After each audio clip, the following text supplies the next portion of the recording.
처음 청약을 하기 전에 자격에 대해 알아보다 보면 무주택 세대 구성원이라는 조건을 많이 볼 수 있어요. 그런데 같은 세대라는 기준도 그렇고 무주택, 유주택의 기준도 그렇고 단어도 생소한데 케이스별 예외도 많아서 좀 헷갈리지 않으신가요? 무주택 세대 구성원이라고 하면 같이 살고 있는 사람들이 다 무주택자여야 한다고 생각하셔서 부모님이 집이 있어서 안 돼, 형이 집이 있어서 안 돼, 이모가 집이 있어서 안 돼, 이렇게 생각하시는 분들이 많으신데요. 사실은 누가 주택을 가지고 있느냐에 따라 다 다르거든요. 이번 영상에서는 내가 무주택 세대 구성원에 해당하는 건지 여러 가지 케이스에 대해서 정리해봤으니까요. 청약을 준비하시는데 이 부분이 헷갈리셨던 분들은 영상 끝까지 보시면 이제 본인이 무주택 세대 구성원에 해당되는지 완벽하게 이해하실 수 있으실 거예요. 자, 그럼 어려운 용어에 대해 설명하기 전에 먼저 케이스를 한번 분류해 볼게요. 정말 크게 보면 세대원이 본인 혼자인 단독 세대인 경우와 세대원이 본인 혼자가 아닌 단독 세대가 아닌 경우로 나눌 수 있는데, A그룹의 사람들하고만 같은 등본에 등재되어 있다면 단독 세대, B그룹의 사람들 중 한 명이라도 같은 등본에 등재되어 있다면 단독 세대가 아닌 경우에 해당합니다.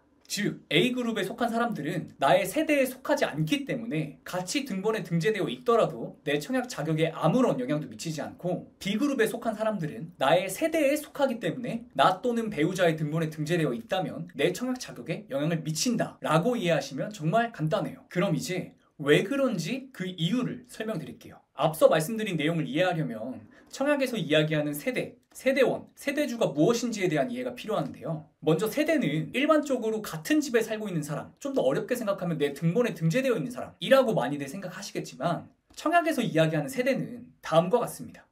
좀 복잡해 보이시죠? 그냥 정말 간단하게 설명하자면 나의 등본에 등재되어 있는 사람들 중, 결혼을 해서 배우자가 있는 경우라면 나 또는 배우자의 등본에 등재되어 있는 사람들 중 청약 신청자 본인과 B그룹에 해당하는 사람들로만 이루어진 집단을 청약에서 세대라고 합니다. 여기서 핵심은 나 또는 나의 배우자와 같은 등본에 등재되어 있는 사람들만 나와 같은 세대로 본다는 거예요. 그럼 이번엔 세대원에 대해서 알아볼까요? 앞에서 말씀드린 세대가 모여있는 집단이라면 그 세대를 이루는 각각의 사람 하나하나가 바로 세대원입니다. 나 또는 나의 배우자에 등재되어 있는 B그룹의 사람들이 모두 세대원인 것이죠. 여기서 잠깐, 모집공고 등에서 세대 구성원이라는 단어도 많이 들어보셨을 텐데요. 이 표현이 다르다 보니까 세대 구성원과 세대원의 차이가 뭐냐고 질문하시는 분들이 간혹 계시는데, 세대 구성원과 세대원은 같은 의미입니다. 세대를 이루는 구성원, 세대 구성원을 세대원이라고 부르는 것이죠. 세대주는 더 간단합니다. 같은 세대를 구성하는 세대 구성원 중 주민등록 등본 가장 상단에 세대주라고 표시되어 있는 사람이 바로 세대주입니다. 청약에서 세대주가 누구인지는 아주 중요한 요소인데요. 왜냐하면 청약 신청자가 세대주인지 아닌지에 따라 청약 자격이 달라질 수 있기 때문이에요. 다만 모든 경우에 세대주여야 하는 건 아닙니다. 모집공고 등의 조건에서 세대주일 것을 요구할 때만 해당되고, 그렇지 않다면 세대원도 똑같이 청약할 수 있습니다. 그럼 나와 같은 세대가 될 수 있는, 다르게 말해 나의 세대원이 될 수도 있는 이 B그룹의 사람들이 어떤 사람들인지 한번 살펴볼게요. 먼저 앞에 말씀드린 것처럼 기본적으로 나와 같은 세대가 되기 위해선 나 또는 나의 배우자의 등본에 등재가 되어 있어야 되는데, 여기서 왜 나의 등본뿐만 아니라 배우자의 등본에 등재가 되어 있어도 되는 거지? 라는 의문이 드실 수도 있으실 거예요. 이유는 다음과 같습니다. 청약에선 혼인을 한 순간부터 배우자는 나와 같은 등본에 등재가 되어 있든 되어 있지 않든 항상 나와 같은 하나의 세대로 보기 때문에, 만약 사정상 부부가 각각 다른 주소지에 떨어져 살고 있다고 하더라도 동일한 세대로 간주합니다. 이와 같이 부부가 각각의 주소지를 따로 전입하여 살고 있는 경우를 세대 분리되었다라고 하는데요. 이렇게 부부가 세대 분리된 경우 부부가 각각의 주민등록표 등본을 가지게 되고, 이 각각의 등본에 등재되어 있는 사람들 중 B그룹에 속한 사람들을 모두 나와 같은 세대로 보는 것이죠. 부부는 하나의 세대로 간주하니까요. 그럼 다시 돌아와서 배우자는 항상 나와 같은 세대이니까 늘 나의 세대 구성원이라고 할 수 있고, 다음으로 살펴볼 건 직계 존속과 직계 비속입니다. 이 직계라는 단어가 조금 낯설게 느껴지실 수도 있는데 다음 그림을 보시면 금방 이해가 되실 거예요.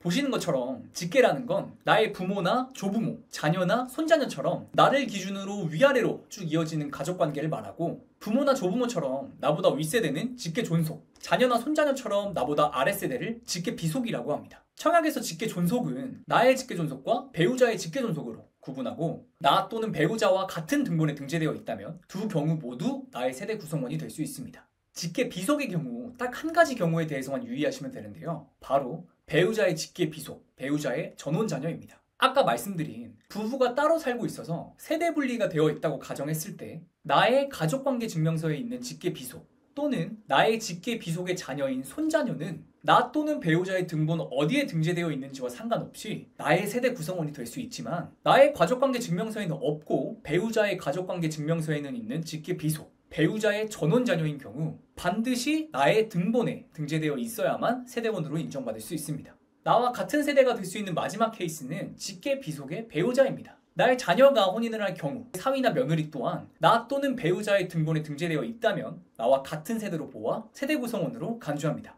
손자녀의 배우자도 마찬가지예요. 직계가 아닌 다른 가족들은 어떨까요? 설명드린 직계와는 다른 개념이 바로 반계인데요. 형제자매 또는 부모님의 형제자매 그리고 거기서 이어지는 사촌관계처럼 좌우로 뻗어나가는 가족관계를 말합니다. 앞서 설명드렸다시피 청약제도에서는 직계만 세대원으로 인정되기 때문에 형제나 사촌 같은 반계열 쪽은 같은 등본에 올라 있더라도 세대원으로 인정되지는 않습니다. 사실 정말 중요한 건 이거죠. 그럼 도대체 무주택 세대 구성원, 무주택 세대 조건은 무엇이냐? 무주택 세대 구성원은 말 그대로 무주택 세대의 구성원을 의미합니다. 무주택 세대는 같은 세대의 구성원들이 모두 무주택자인 세대를 의미하고 이 무주택 세대의 구성원이어야 한다는 것이죠. 무주택 세대주는 무주택 세대 구성원 조건을 만족하는 사람 중 세대주인 사람을 뜻합니다. 즉, 무주택 세대주 조건은 무주택 세대의 세대주여야 한다는 것이죠. 그럼 여기서 문제 드릴게요. 직장 또는 학업 때문에 평소 가깝게 지내던 큰아버지의 가족들과 함께 큰아버지가 소유한 집에서 살고 있을 경우 무주택 세대 구성원 자격을 만족하는 것일까요? 네, 정답은 만족한다입니다.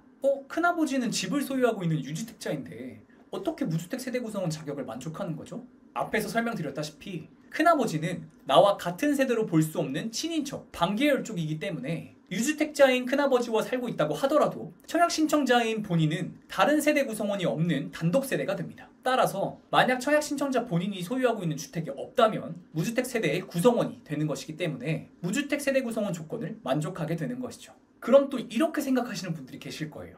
그럼 단독 세대니까 무주택 세대주 조건도 만족하는 건가요?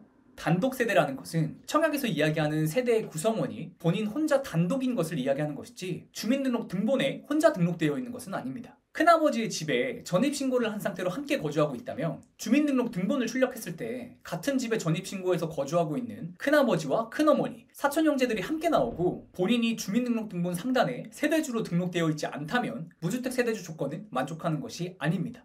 마지막으로 자주 묻는 질문 한 가지에 대해서 설명드릴게요.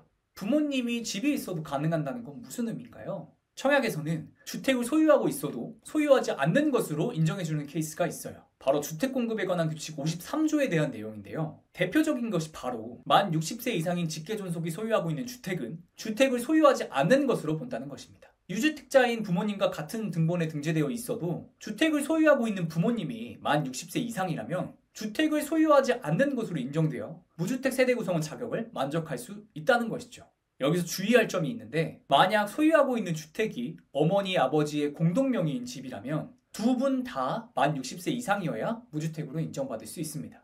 또 추가로 설명을 드리면 생애 최초 특별공급 자격 요건 중에 세대 구성원 전원이 과거 주택을 소유한 이력이 없어야 한다라는 조건이 있는데 과거에 주택을 소유했던 이력이 있는 직계 존속이 만 60세 이상이라면 주택을 소유하지 않았던 것으로 인정받을 수 있어서 생애 최초 특별공급 역시 가능합니다. 이 외에 또 대표적으로 소유하고 있는 주택이 소형 저가주택에 해당된다면 이 경우 역시 주택을 소유하지 않는 것으로 인정받을 수 있기 때문에 무주택 세대 구성원, 세대주라면 무주택 세대주 요건을 만족할 수 있습니다. 지금까지 세대와 세대원, 세대주의 개념에 대해서 정리를 해봤는데요. 오늘 영상이 마음에 드셨다면 다음 영상이 기대되신다면 구독과 좋아요, 알람 설정 부탁드립니다.